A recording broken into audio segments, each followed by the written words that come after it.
नमस्कार, मी सुवर्णा जोशी. जगाच्या पाठीवर या विशेष बुलेटिनमध्ये आपल्या सगळ्यांचं स्वागत. सुरुवात करूया जगभरातल्या वेगवान घडामोडी. जगभरात कोरोना रुग्णांची संख्या 7,50,00,000वर गेली आहे. जॉन हॉपकिन्स युनिव्हर्सिटीनं ही माहिती दिली आहे. अमेरिकेत सर्वाधिक रुग्णसंख्या आहे, तर बरं होणाऱ्यांच्या संख्येत भारत अजूनही पहिल्या क्रमांकावर आहे.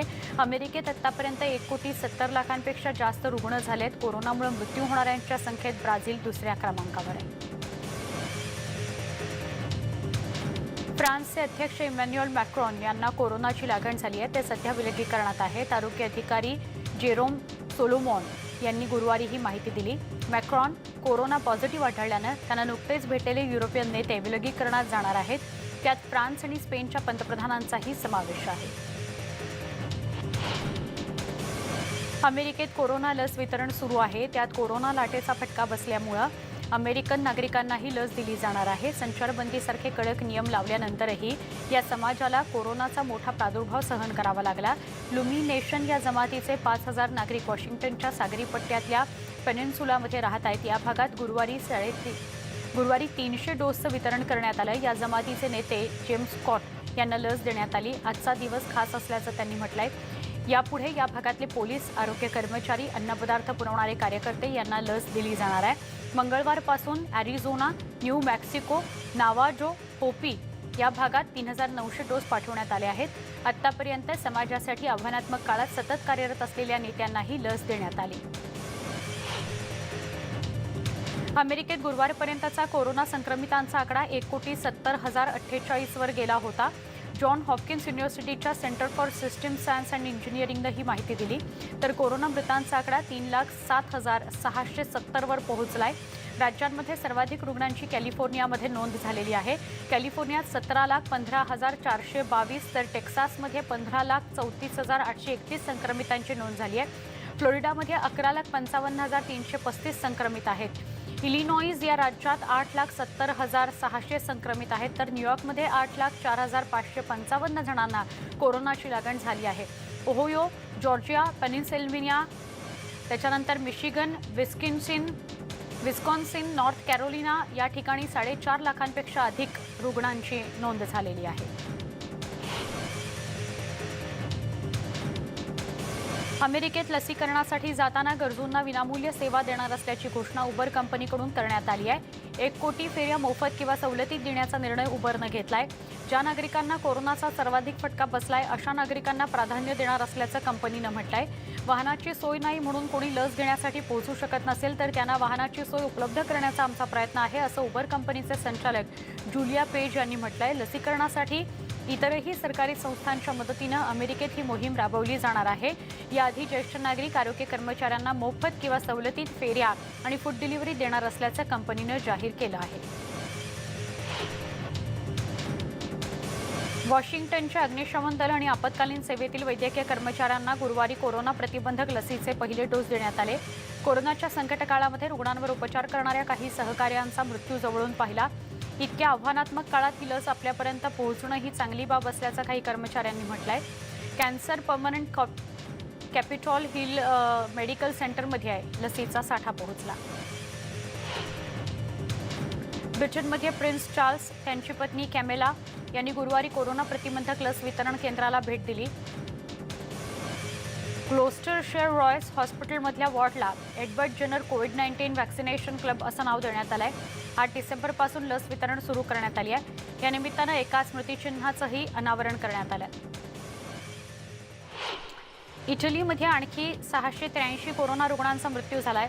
सरकारकडून 15,000 वैद्यकीय कर्मचाऱ्यांना तात्पुरत्या स्वरूपात सेवेत घेतलं जाणार आहे. 11,282 कर्मचाऱ्यांपैकी 6,381 डॉक्टर्स, 3,387 परिचारिका आणि 224 आरोग्य कर्मचाऱ्यांचा यामध्ये समावेश आहे. युरोपियन मेडिसिन्स एजन्सीनं दिलेल्या माहितीनुसार 67,220 कोरोना रुग्णांचा मृत्यू झाला आहे. ॲरिझोनामध्ये अमेरिकेत आर्मी नॅशनल गार्डचे सैनिक कोरोना प्रतिबंधक लसीच्या वितरणासाठी मदत करतायत. गुरुवारी ॲरिझोनामध्ये लसींचा पहिला टप्पा पोहोचला. सैनिकांची पथकं लस वितरणासाठी तैनात करण्यात आल्याची माहिती संरक्षण विभागानं दिली. ॲरिझोनामध्ये अजूनही कोरोना संक्रमण वाढतंय. हॉस्पिटल्सच्या क्षमतेपेक्षा अधिक इतकी कोरोना रुग्णसंख्या आहे. अरिझोनामध्ये संक्रमितांचा आकडा 4,35,036 वर पोहोचलाय, तर 7,677 कोरोना बळींची नोंद झाली आहे. आठवड्यात आढळणाऱ्या सरासरी रुग्णसंख्येतही वाढ झाली आहे. पॅलेस्टाईनमध्ये पंतप्रधान मोहम्मद शातेह यांनी गुरुवारी वेस्ट बँकमध्ये 2 आठवड्यांचा लॉकडाऊन जाहीर केला. या भागात कोरोना संक्रमण वाढल्यानं हा निर्णय घेण्यात आला. क्रिसमसच्या सेलिब्रेशनवरही याचा सावट दिसणार आहे. संध्याकाळी 7 ते सकाळी 6 वाजेपर्यंत संचारबंदीची घोषणा करण्यात आली आहे. 2 जानेवारीपर्यंत हे निर्बंध कायम असतील. प्रवासावरही निर्बंध घालण्यात येणार आहेत. औषधांची दुकानं, बेकरी वगळता इतर व्यवसाय बंद राहणार आहेत. क्रिसमसच्या सेलिब्रेशनसाठी इस्रायल किंवा इतर ठिकाणांहून येणाऱ्या प्रवाशांवरही बंदी घालण्यात आली आहे. सार्वजनिक सामूहिक प्रार्थनेसाठीही काही नियम लागू असणार आहेत. गुरुवारी 1,134 कोरोना रुग्णांची नोंद झाली, तर एकूण रुग्णसंख्या 86,594 वर पोहोचली. आतापर्यंत 860 पेक्षा अधिक पॅलेस्टिनी नागरिकांचा कोरोनामुळे मृत्यू झाला आहे. अमेरिकेत लॉस एंजेलिसमध्ये महापौरांच्या मुलीला कोरोनाची लागण झाली आहे. त्यामुळे महापौर कुटुंबीय विलगीकरणात आहेत. महापौर एरिक गासेटी यांनी ही माहिती दिली. त्यांची मुलगी सोमवारी आजारी पडली. तिला सौम्य लक्षणं आहेत. एरिक यांचं नाव बायडेन प्रशासनातल्या महत्त्वाच्या पदासाठी चर्चेत होतं, पण माझ्या शहराला माझी आत्ता गरज आहे असं ते म्हणाले. अमेरिकेत कोरोनाशी लढण्यासाठी आर्थिक मदतीची मागणी करण्यात आली होती. $900 बिलियन प्रलंबित मागण्यांकरता चर्चा झाली. अमेरिकन नागरिकांना बेरोजगारीतून सावरण्यासाठी आणि प्रोत्साहन देण्यासाठी अधिक मदत मिळावी यासाठी अंतिम करारावर शिक्कामोर्तब करण्यात आले. ब्राझीलचे राष्ट्राध्यक्ष जयस बोल्सोनारो यांनी गुरुवारी पुन्हा एकदा सांगितलं की आपण कोविड-19 ही लस घेणार नाही. या निवेदनानंतर त्याचे दुष्परिणामही उमटले. याआधी गुरुवारी ब्राझीलच्या सर्वोच्च न्यायालयानं निर्णय दिलाय की कोविड-19 लसीकरण हे अनिवार्य असेल. दरम्यान ब्राझीलवासियांना त्यांच्या इच्छेनुसार लस दिली जाऊ शकत नाही असंही कोर्टानं म्हटलंय. ही लस घेण्यास नकार देणाऱ्या व्यक्तीला दंड किंवा प्रतिबंधात्मक उपाययोजना लागू करणारे कायदे मंजूर करण्याचा निर्णय राज्य सरकार आणि नगरपालिकेला देण्यात आला आहे. कॉर्नेगी हॉलनं सादर केलेल्या ऑनलाईन संगीत मैफिलीमध्ये वैद्यकीय क्षेत्रात काम करणाऱ्यांनी आपले परफॉर्मन्स सादर केले आणि त्यांचा गौरवही करण्यात आला. म्युझिक अँड मेडिसिन नावाची कॉन्सर्ट गुरुवारी संध्याकाळी पार पडली. हँडल, तैचेकोस्वी आणि विवाल्डी या कलाकारांद्वारे सुप्रसिद्ध शास्त्रीय संगीत ऑनलाईन सादर करण्यात आलं. ग्रीसच्या अधिकाऱ्यांनी गुरुवारी सांगितलं की क्रिसमसच्या सुट्टीमध्ये सार्वजनिक आरोग्य तपासणी मोहीम आणि लॉकडाऊन उपायांवर कडक नजर ठेवणं गरजेचं आहे. ते सुरू करण्यात आलेलं आहे. सध्या घातलेल्या निर्बंधांमुळे मोठ्या प्रमाणात फैलावणारा संसर्ग कमी होण्यास काही प्रमाणात यश मिळणार आहे. राज्य सरकारच्या सार्वजनिक आरोग्य विभागाच्या चाचणी टीमनं अथेन्स आणि ग्रीसमधील दुसऱ्या क्रमांकाचं सगळ्यात मोठं शहर थेस्सलनिकी तसंच इतर 7 शहरांमध्ये यासंदर्भात मोबाईल सेवा सुरू केली आहे. अमेरिकेतल्या टेक्सासमध्ये या महिन्याच्या अखेरीपर्यंत जवळपास 10 लाख लोकांना कोरोनाची लस दिली जाईल अशी अपेक्षा टेक्सासचे गव्हर्नर ग्रेग ॲबॉट यांनी व्यक्त केली आहे. टेक्सासला फायझर लसीचे 95,000 डोस मिळाले आहेत, तर आणखी 1,29,000 डोसेस मिळणार आहेत. अन्न आणि औषध प्रशासनानं जर परवानगी दिली तर आणखीही डोस येऊ शकतात. टेक्सास मेडिकल सेंटरमधील आरोग्य कर्मचाऱ्यांना लवकरच लस आणि बूस्टर दिलं जाणार आहे असंही ते म्हणाले.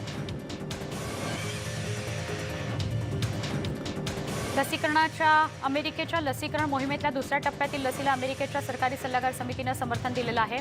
मॉडर्ना आणि नॅशनल इन्स्टिट्यूट ऑफ हेल्थच्या लसींना अन्न आणि औषध प्रशासन लगेचच मान्यता देईल अशा शिफारशींचं पालनही केलं जाईल अशी अपेक्षा आहे. या लसीच्या आपत्कालीन वापरासाठी मान्यता मिळाली की मग मॉडर्ना लसीचं वितरण सुरू होईल. रशिया आणि अमेरिकेमध्ये लसीकरण तर सुरू झालंय, पण या दोन्ही मोठ्या देशांमध्ये अजूनही लसीबद्दल साशंकता आहे. विशेषतः वृद्धांमध्ये या लसीबाबत उदासीनता दिसून येते. मॉस्कोमध्ये पहिल्या टप्प्यात आरोग्य कर्मचारी आणि शिक्षकांना लस दिली जाते, पण क्लिनिक्सपर्यंत लोक जायला तयार नाही आहेत. तर अमेरिकेत वृद्धांना लस घेण्यासाठी तयार करणं हे आरोग्य कर्मचाऱ्यांपुढे एक मोठं आव्हान ठरलेलं आहे. 70% जास्त वृद्धांना या लसीच्या उपयुक्ततेबाबत शंका आहे. रशियात स्पुटनिक व्ही ही लस दिली जाते, मात्र सर्वसामान्यांमध्ये या लसीबाबत फारसा उत्साह दिसत नाही.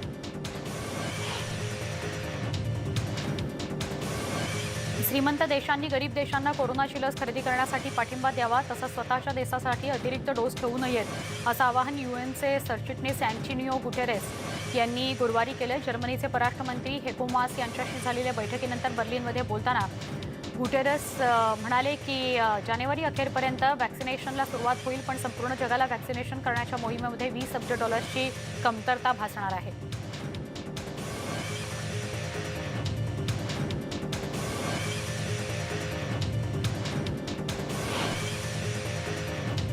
भारत आणि रशियाच्या कोरोनावरील स्पुटनिक व्ही या लसीच्या 30 कोटी डोसची निर्मिती करणार आहे. रशियाच्या डायरेक्ट इन्व्हेस्टमेंट फंडचे संचालक किरिल दिमित्री यांनी ही माहिती दिली. रशिया 24 टीव्ही या चॅनलला दिलेल्या मुलाखतीमध्ये त्यांनी ही माहिती दिली. भारतात आम्ही 4 मोठ्या उत्पादकांसोबत करार केला आहे. भारत आमच्यासाठी 30 कोटी किंवा त्यापेक्षा जास्त लसीची निर्मिती करू शकतो, असं दिमित्री म्हणाले. ही लस अत्यंत सुरक्षित समजली गेल्याने जगभरात सध्या स्पुटनिक व्ही या लसीचं उत्पादन होत आहे, असा दावाही त्यांनी केला. नायजेरियामध्ये कोरोनाच्या दुसऱ्या लाटेची शक्यता वर्तवली जाते. नायजेरियात कोरोनाच्या रुग्णसंख्येमध्ये अचानक वाढ झाली आहे. ही लाट आल्यास देशातली परिस्थिती आणखी अवघड होईल असं सरकारतर्फे सांगण्यात आलंय. ही लाट म्हणजे गेल्या 9 महिन्यामध्ये कोरोनावर नियंत्रण मिळवण्यात आलेल्या प्रयत्नांना आलेलं अपयश आहे, असं ते म्हणाले. आता नायजेरियामध्ये निर्बंध अधिक कडक होण्याची शक्यता आहे. इस्लामिक राज्यांचे गट आणि कुर्दिश बंडखोरांसोबत राहून अतिरेकी संघटनांची लढा द्यायला तुर्की आणि इराकनं सहकार्य करण्यास सहमती दर्शवली आहे. तुर्कीचे अध्यक्ष रेसेप तय्यप एर्दोगन यांनी गुरुवारी ही माहिती दिली. इराकचे पंतप्रधान मुस्तफा अल कधीमी यांच्याशी झालेल्या बैठकीनंतर पत्रकारांशी एर्दोगन बोलत होते. अतिरेकी संघटनांशी आयएसच्या झालेल्या संघर्षानंतर खराब झालेल्या इराक तुर्की दरम्यानच्या तेल पाईपलाईनची लवकरच दुरुस्ती केली जाईल आणि जागतिक बाजारपेठेमध्ये तेल हस्तांतरण पुन्हा सुरू केलं जाईल, अशी आशाही त्यांनी व्यक्त केली. तसंच एर्दोगान असंही म्हणाले की तुर्कीने उत्तर इराकजवळ तळ ठोकून असलेल्या कुर्दिस्तान वर्कर्स पार्टी आणि पीकेकेच्या अतिरेक्यांवर हल्ला करण्यासाठी अनेक जमिनीवरून असोत किंवा हवाई हल्ले केलेले आहेत. अमेरिकेच्या दक्षिण कॅरोलिना इथं डेमोक्रॅटिकचे जो कनिंगहॅम यांचा फेअरवेल कार्यक्रम होता. नोव्हेंबरमध्ये दुसऱ्या टर्मसाठी ते निवडून आले नाहीत. गुरुवारी त्यांनी त्यांच्या कोटमधून बियर्डचा एक कॅन काढून त्यांच्या सहकारी डेमोक्रॅट्स आणि रिपब्लिकन अशा सगळ्यांसाठी तो उंचावला. 2019मध्ये एका नवनियुक्त सदस्याने प्लॉटवर 6 कॅनचा बियर बॉक्स आणला होता. तेव्हा त्याला मज्जाव करण्यात आला होता. तेव्हा मी म्हणालो होतो की मी जेव्हा माझा इथला कालावधी संपवून जाईन तेव्हा मला माझ्या सहकार्यानं बियर द्यायची आहे, याची आठवण हे बोलत असताना कनिंगहॅम यांनी करून दिली. ट्रम्प प्रशासनानं शॉवरहेड्समधून पाण्याचा प्रवाह प्रतिबंधित करणारे नियम शिथिल केले आहेत. त्यांच्या म्हणण्यानुसार केसांची निगा राखण्यासाठी त्यांना अधिक पाण्याची आवश्यकता आहे. 1992 पासूनच्या फेडरल कायद्यामध्ये शॉवरहेड्समधून वाहणारं पाणी ज्याच्यावर बंधनं घालण्यात आली होती. शॉवरहेड्समधून वाहणारे पाणी 1 मिनिटामध्ये 2.5 गॅलन म्हणजे 9.5 लिटरपेक्षा जास्त नसावं. 1हून अधिक नोझलचे शॉवर्स जेव्हा आले तेव्हाही ओबामा सरकारनं 1 मिनिटात 2.5 गॅलन इतक्याच पाण्याची मर्यादा कायम ठेवली होती, म्हणजे 9.5 लिटर इतकं पाणी. पण मंगळवारी जाहीर केलेल्या नवीन निर्णयानुसार घरातल्या प्रत्येक शॉवर हेडला 1 मिनिटाला 2.5 गॅलन इतकं पाणी वापरण्याची मुभा देण्यात आलेली आहे. United Nations Educational Scientific and Cultural Organization म्हणजेच युनेस्कोनं गुरुवारी मानवतेच्या अमूर्त सांस्कृतिक वारसांच्या या प्रतिनिधींच्या यादीत चीनच्या तैजिक्वानचं नाव समाविष्ट केलं आहे. जमैकाची राजधानी किंगस्टन इथं 14 ते 19 डिसेंबर दरम्यान झालेल्या बैठकीत हा निर्णय घेण्यात आलाय. युनेस्कोची अमूर्त सांस्कृतिक वारसा जपणारी अंतर्गत समितीची ऑनलाईन बैठक पार पडली, त्यात ही घोषणा करण्यात आली. चीनच्या बीजिंग इथं बुधवारी आंतरराष्ट्रीय दारिद्र्य निर्मूलन योजनेतून वस्तू विक्री आयोजन करण्यात आलं होतं. या दरम्यान राबवलेल्या लव्ह नोज नो बॉर्डर या उपक्रमामध्ये अनेक देशांचे प्रतिनिधी सहभागी झाले होते. परराष्ट्र मंत्रालय, CFPA आणि चायना CCTV न्यूज यांनी एकत्र येत हा कार्यक्रम आखला होता. चीननं 2009 पासून सलग ही दारिद्र्य निर्मूलन योजना राबवली आहे. आतापर्यंत मोठ्या प्रमाणात प्रत्यक्ष वस्तू विक्री केली जायच्या. यावर्षी कोरोनाचं सावट असल्याने लाईव्ह ऑनलाईन विक्री केली जाणार आहे. शालेय मुलांच्या सुरक्षेची संपूर्ण जबाबदारी यंत्रणांनी घ्यायला हवी आणि त्यांच्या पालकांना आश्वस्त करायला हवं, असं नायजेरियाचे राज्यपाल अमिनू बेलो मसारी असं यांनी म्हटलंय. उत्तर नायजेरियामध्ये काटशिना इथं अपहरण झालेल्या 300 विद्यार्थ्यांची सुटका करण्यात आली. त्यानंतर ते पत्रकारांशी बोलत होते. मुलांच्या सुटकेसाठी सुरक्षेसाठी योजल्या जाणाऱ्या नवीन उपायांमध्ये अद्ययावत शस्त्रधारी पोलिसांची नियुक्ती आणि बंदूकधारी सुरक्षा रक्षकांची नियुक्ती असा विचार होईल, असंही मसारी म्हणाले. ज्या मुलांची सुटका करून आणलं आहे त्यांची आधी आरोग्य तपासणी होईल व त्यांना त्यांच्या पालकांकडे सुपूर्द केले जाईल, अशी माहितीही मसारी यांनी दिली. नायजेरियाच्या काटशिना इथं काही सशस्त्र अज्ञातांनी गेल्या आठवड्यामध्ये 300हून अधिक शालेय विद्यार्थ्यांचं अपहरण केलं होतं. अज्ञात अपहरणकर्त्यांकडून एकही गोळी फायर न होता त्या सगळ्या विद्यार्थ्यांची सुटका करून दिली करण्यात आलेली आहे. काटशिनाचे राज्यपाल अमिनू बेलो मसारी यांनी नायजेरियाचे स्थानिक टीव्ही आणि एनटीएवर बोलताना ही माहिती दिली. 344 विद्यार्थ्यांची सुटका करून त्यांना सुरक्षा यंत्रणेच्या स्वाधीन करण्यात आलं आहे. मसारी म्हणाले की कांकाराच्या सायन्स सेकंडरी सरकारी शाळेमध्ये 800हून अधिक विद्यार्थी होते, जेव्हा गेल्या आठवड्यात शस्त्रधारी अज्ञातांनी या शाळेवर हल्ला केला होता. अर्जेंटिनामध्ये काँग्रेस भवनासमोर नव्या गर्भपातासंदर्भातल्या विधेयकाला पाठिंबा दर्शवण्यासाठी निदर्शनं करण्यात आली। खालच्या सभागृहामध्ये हे विधेयक 11 डिसेंबरला पास झालं। पंतप्रधान अल्बर्टो फर्नांडिस यांच्या म्हणण्यानुसार संसदेत हे बिल 29 डिसेंबरला पास होण्यासाठी सादर केलं जाणार आहे।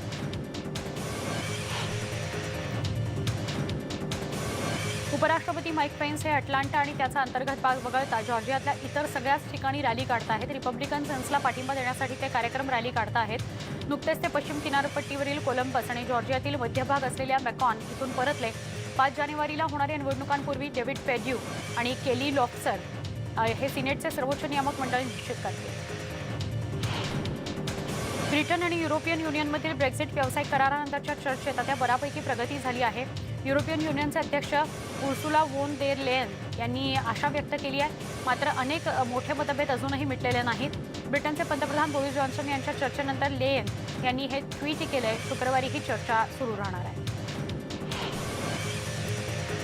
युरोपियन युनियनशी चर्चेत मुक्त व्यावसायिक करारावर तोडगा निघाला नाही तर ब्रिटिश मेंढपाळ त्यांच्यावरील भरमसाठ करारामुळे जेरीला येतील। ब्रिटनमध्ये उत्पादित होणाऱ्या 3 ते 40% मटण युरोपियन युनियनकडे जातं। जर हा करार झाला नाही तर शेतकऱ्यांना 48 ते 80% कर भरावा लागेल। या संदर्भात धोका कायम आहे। त्यामुळे ब्रिटनमधील मेंढपाळ सगळे चिंतेत आहेत। अमेरिकेचे नवनियुक्त अध्यक्ष जो बायडन हे डेब हालंड यांना गृहमंत्री म्हणून नियुक्त करणार असल्याची चर्चा आहे। असं झाल्यास तो एक मोठा ऐतिहासिक निर्णय ठरू शकेल। डेब हालंड या पदावर नियुक्त होणाऱ्या मूळ अमेरिकन वंशाच्या पहिल्या प्रतिनिधी ठरतील। हालंड यांची निवड करण्यासाठी देशभरातील आदिवासी नेते आणि सामाजिक कार्यकर्ते आग्रही होते। न्यू मेक्सिकोच्या काँग्रेसच्या प्रतिनिधींमधील बुलंद आवाज म्हणून त्यांना ओळखलं जातं। क्युबामध्ये इतिहासकार एसेबिओ लेल यांना श्रद्धांजली वाहण्याकरता गुरुवारी हजारो लोकांनी रांगा लावल्या होत्या। ओल्ड हवानाला पर्यटन केंद्र बनवून त्याचं मूळ रूप देण्यात मोठा वाटा आहे त्यांचा। 31 जुलै रोजी त्यांचं वयाच्या 77व्या वर्षी निधन झालं, पण कोरोनामुळे श्रद्धांजलीचा कार्यक्रम पुढे ढकलण्यात आला होता। हवानाच्या कॅपिटोल या इमारतीभोवती त्यांची रक्षा पसरवण्यात आली। त्यावेळेस क्युबाचं राष्ट्रगीत लावण्यात आलं होतं। लेल यांना शहराचे इतिहासकार म्हणून पद देण्यात आलं होतं, पण त्यांना शहराचे महापौर, बजेट व्यवस्थापन आणि शहरासंदर्भात निर्णय घेण्यामधील निर्णय घेणारी प्रमुख व्यक्ती असं मानलं जायचं। न्यूयॉर्कमध्ये यंदाच्या मोसमातील पहिल्या मोठ्या हिमवादळानं ईशान्येकडे झालेल्या बर्फवृष्टीमुळे काही भागात विक्रम नोंदवला। न्यूयॉर्कमधील बिंगहॅम्प्टन या ठिकाणी गुरुवारी पहाटे सुमारे 40 इंचाचा बर्फ पडला। ब्रूम काउंटीमध्ये 3 फूट अधिक हिमवृष्टी झाल्याची बातमी सर्वत्र पसरली। राष्ट्रीय हवामान खात्याच्या प्रवक्त्याने सांगितलं की वादळाने 2 दिवसांच्या हिमवर्षावाची नवी नोंद केली आहे। तर मार्च 2017 मध्ये 35.3 इंच बर्फवृष्टीचा रेकॉर्ड नोंदवण्यात आला आहे। मॅनहॅटनमध्ये बुधवारी रात्रीपासून ते गुरुवारपर्यंत मोठी बर्फवृष्टी झाली। यंदाच्या मोसमातील हे पहिलं मोठं वादळ या ठिकाणी झालं। रात्रीच्या हिमवृष्टीमुळे न्यूयॉर्क शहरातील गेल्या हिवाळ्यातील संपूर्ण रेकॉर्ड ब्रेक झाला आहे। यंदा तिथं 12 इंच इतकी बर्फवृष्टी झाली आहे। अनेक उद्यानांमध्ये तर काही भागातली वाहनं बर्फानं झाकून गेली आहेत। गेल्या वर्षी न्यूयॉर्क शहरामध्ये फक्त 4.8 इंच बर्फवृष्टी झाली होती। गुरुवारी सकाळी बाल्टिमोर वॉशिंग्टन इंटरनॅशनल थरगुड मार्शल विमानतळावरील हिवाळी वादळामुळे स्पिरिट एअरलाइन्सचं विमान रनवेवर न जाता टॅक्सीवेवर गेलं।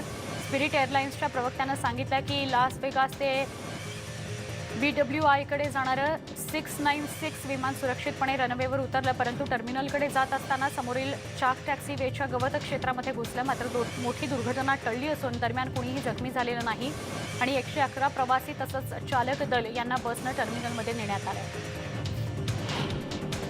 एका व्यक्तीनं सांताच्या पोशाखात विदूषकासारखं नाक लावून गुरुवारी पेरूमधील लिमा इथल्या डोंगराळ परिसरातील एका गरीब वस्तीला भेट दिली आणि 2020 साली ज्या विद्यार्थ्यांना शाळेत जाता आलेलं नाही त्यांना पुस्तक वाटप केले। लुईस अल्बर्टो मॉन्टेसने हे सांताच्या वेशामध्ये त्याचा मित्र एल्विस हेराल्डला मदत करण्यासाठी 4 महिने शैक्षणिक प्रकल्पामध्ये सहभागी झाले होते।